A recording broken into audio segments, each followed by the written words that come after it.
The Okari mansion sat like a jewel in the heart of Ikoyi, Lagos. White marble columns, sprawling gardens, fountain water dancing under the Nigerian sun. But inside those gilded walls, fear walked on silent feet. Everyone who worked there knew the rules. Keep your head down, speak only when spoken to, and never, ever cross Vanessa Blackwood. She was Damilola Okari's fiancée, the woman who would soon become mistress of this empire, and she wielded her future position like a weapon. Her designer heels clicked warnings across the polished floors. Her manicured fingers pointed accusations that could end careers. The housekeepers whispered prayers before entering rooms she occupied. The gardeners timed their work to avoid her morning walks. Even the security guards straightened their shoulders when her Mercedes pulled through the gates. Vanessa had perfected the art of cruelty behind closed doors. A slap here, a verbal lashing there, always calculated, always when Damilola was in meetings or traveling for business. She smiled like sunshine when he was around, touching his arm gently, laughing at his jokes, playing the role of the perfect future wife. But the moment he left, winter descended.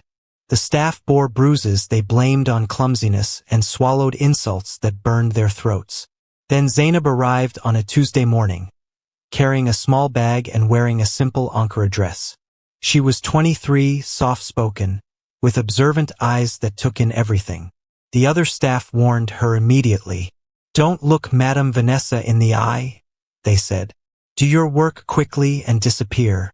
Zainab listened, nodded, and went about her duties cleaning the guest wing. She noticed things others had stopped seeing. The way the cook flinched when footsteps approached, how the driver's hands trembled slightly when Vanessa requested the car, the hollow exhaustion in everyone's faces.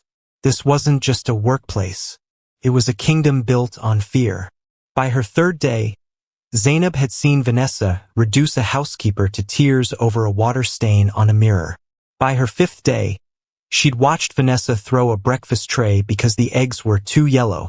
But Zainab said nothing, did her work, and observed. She'd grown up in Kano, the eldest of 6 children, helping her mother navigate difficult landlords and aggressive market women. She knew bullies, she knew fear, and she knew something else.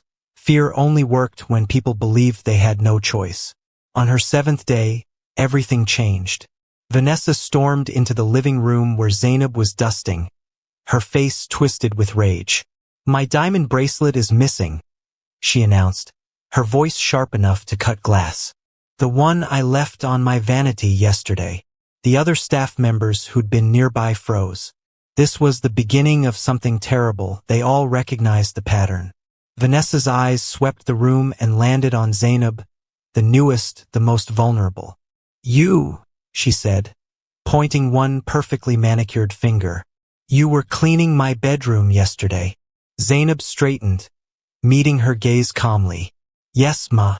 I cleaned, but I didn't see any bracelet." "Liar!" Vanessa's voice rose, theatrical and vicious.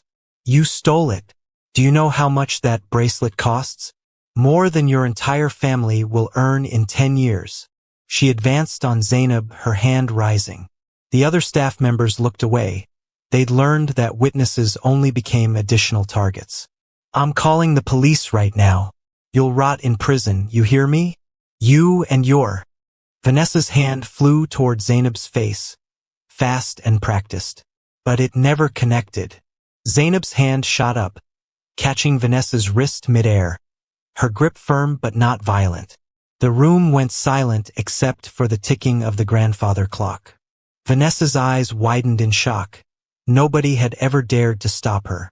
"Let go of me!" she shrieked, trying to pull away, but Zainab held steady. "I didn't steal anything," Zainab said quietly, her voice calm but carrying through the room. "And you won't hit me." "Vanessa, what's going on here?" Damilola's voice cut through the tension like thunder. He stood in the doorway, still in his business suit, briefcase in hand. He'd come home early from his meeting. For the first time in months, he'd witnessed what happened when he wasn't looking. His eyes moved from Vanessa's raised hand to Zainab's defensive grip, to the faces of his staff, faces that told stories of fear he'd been blind to. "Dammy, darling." Vanessa immediately shifted, her voice sweetening, though her wrist still strained against Zainab's hold. "This maid stole my diamond bracelet, and when I confronted her, she attacked me. Look at how she's holding me." Damilola stepped closer, his expression unreadable. "Let go, Zainab." Zainab released Vanessa's wrist and stepped back, her chin still raised. Vanessa rubbed her wrist dramatically, preparing her next performance. But Damilola wasn't looking at her anymore. He was looking at his cook, whose eyes were filling with tears, at his housekeeper, who was trembling, at his driver, whose jaw was clenched tight, at faces that told him he'd been a fool. "Everyone leave us," he said quietly. "Except you, Zainab, and you, Vanessa. We need to talk." The silence in the living room felt heavy enough to crush bones. Vanessa arranged her face into wounded innocence, dabbing at invisible tears, but Damilola raised one hand to stop her performance before it started. "How long has this been happening?" he asked, his voice dangerously quiet. Vanessa blinked, confused. "How long has what been happening?" "Dammy, I'm the victim here." But Damilola turned to Zainab. "Tell me the truth. All of it." Zainab hesitated, glancing at Vanessa's furious face, then took a breath. She slapped Blessing 3 days ago because the mirror had streaks. She threw a plate at Cook last week. She calls everyone terrible names when you're not here. The whole house lives in fear of her. Vanessa laughed, sharp and theatrical. "This is ridiculous. She's lying to cover up her theft. Dammy, you can't possibly believe." The doorbell rang, interrupting her. One of the security guards appeared, looking uncomfortable. "Sir, there's an elderly woman at the gate. She says she needs to speak with Miss Vanessa urgently. She says her name is Mornike." The color drained from Vanessa's face so quickly that even her foundation couldn't hide it. "Tell her I'm not here," she said quickly, her voice cracking. "Tell her to leave. Now." But Damilola was watching her reaction with new eyes, seeing things he'd missed before. "Let her in," he said firmly. "No." "Dammy. Please. She's nobody. Just some crazy woman from my past." Damilola's phone buzzed. He glanced at it, frowned, and stepped aside to answer. "Hello? Yes, this is Damilola Okari." His expression shifted as he listened. "I see. Yes, she's here. When did you arrive in Lagos?" His eyes found Vanessa's terrified face. "Yes, of course. Come to the house. I think we need to have a conversation." He ended the call just as Auntie Mornike was ushered into the room. She was a woman in her 60s, wearing a simple buba and wrapper, her face lined with years but her eyes sharp and clear. She looked at Vanessa with something between pity and disgust. "Vanessa Blackwood," she said softly. "Or should I call you by the name I knew? Little V, the child I raised from age 7. Vanessa stood frozen, her carefully constructed world beginning to crack. "Auntie Mornike, what are you doing here?" Her voice had lost all its venom, replaced by something that sounded almost like fear. The older woman turned to Damilola. "Mr. Okari, I apologize for coming unannounced. But when I heard Vanessa was getting married, I couldn't stay silent. You deserve to know who you're marrying." She reached into her handbag and pulled out an old newspaper clipping, yellowed with age. "This girl has been cruel since childhood.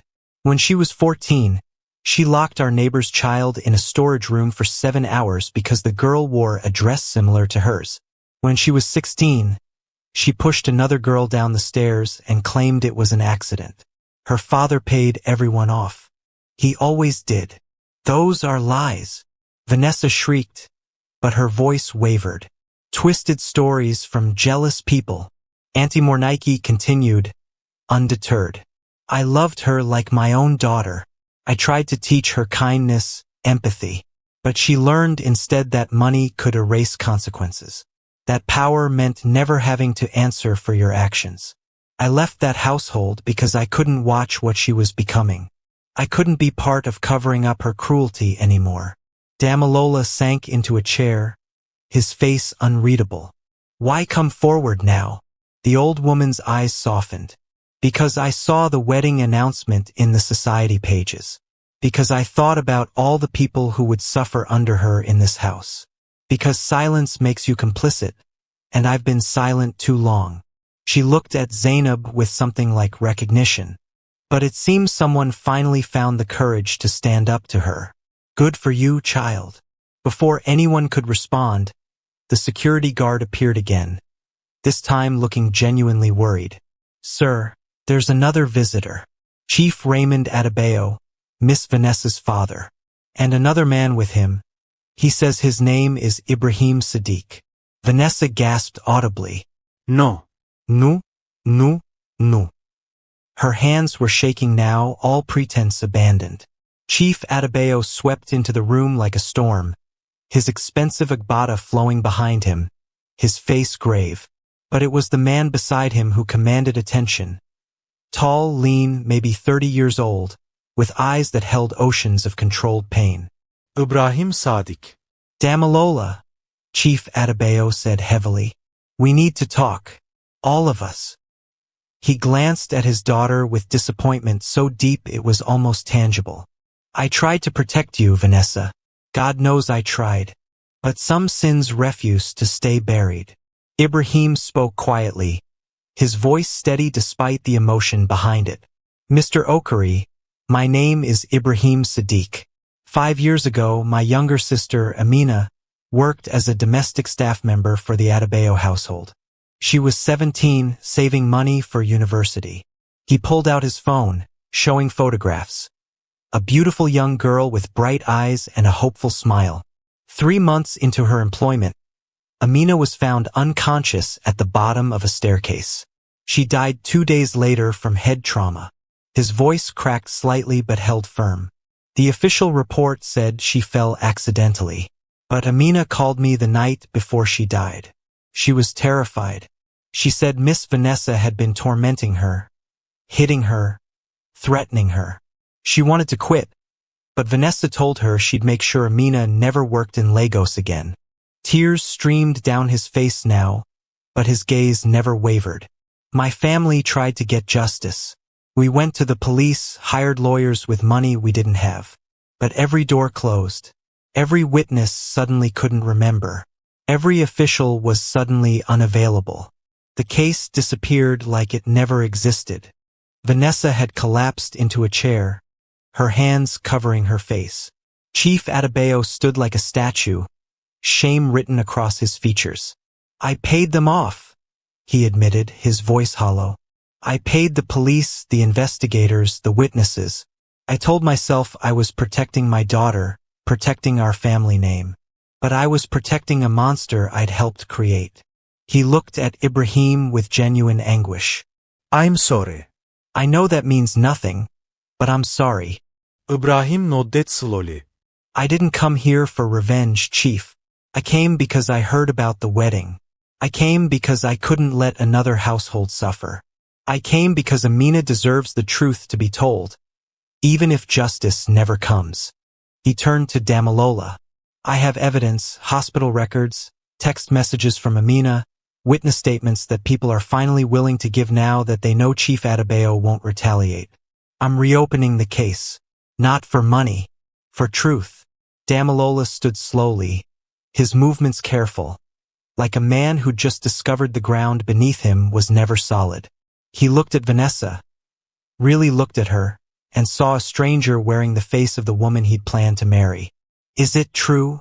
His voice was barely above a whisper, but it carried the weight of collapsing worlds. Did you kill that girl?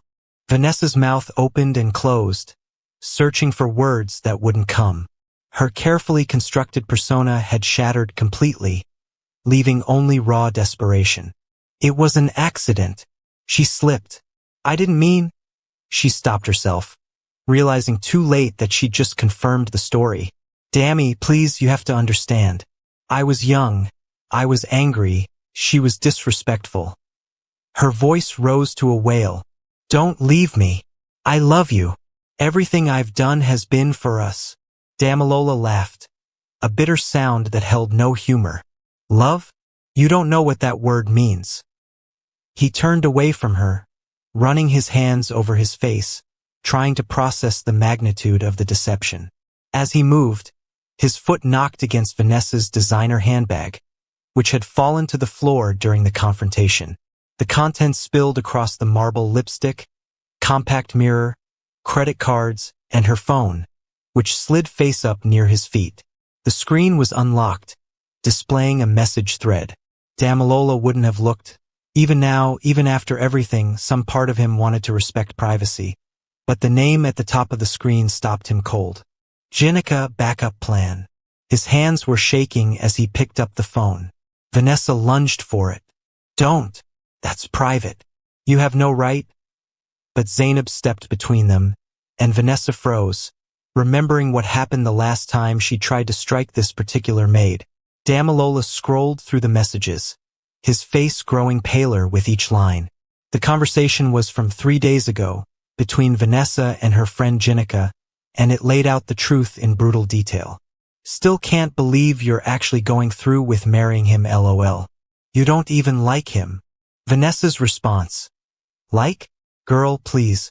I love his bank account. 9 months after the wedding, I'll have access to the joint accounts we're setting up. Another year and I'll have enough evidence of irreconcilable differences for the divorce. Lagos courts are so predictable. What if he doesn't want to divorce? That's where Plan B comes in. Remember that audio recording I found in his mother's old files? The one about the Lekki property deal that was slightly illegal? I've got copies hidden in 3 different places. If he tries to leave me with less than 50%, I'll destroy him. His reputation, his business, everything. I'm not leaving empty-handed. The messages continued, detailing exactly how Vanessa planned to manipulate, blackmail, and ultimately discard him once she'd extracted maximum financial benefit. There were discussions about prenup loopholes, asset hiding, even plans to fake a pregnancy if necessary to secure her position. The phone slipped from Damalola's fingers, clattering against the marble. He stood there, swaying slightly, looking like a man who'd been gutted and left standing. My mother, he whispered. You went through my dead mother's files. You were planning to use her memory as blackmail. His voice broke on the last word. Vanessa was crying now, mascara streaming down her face in black rivers. I can explain. Those messages, they were just jokes. Jinica and we joke around like that. We don't mean... Stop. Damalola's voice cut through her excuses like a blade. Just stop. For once in your miserable life, stop lying. He turned to Ibrahim. You said you're reopening the case against her. Do it. I'll provide any resources you need, lawyers, investigators, whatever it takes. Amina deserves justice. My staff deserves justice. Everyone she's ever hurt deserves to see her answer for what she's done. Chief Adebayo nodded slowly, the fight gone out of him.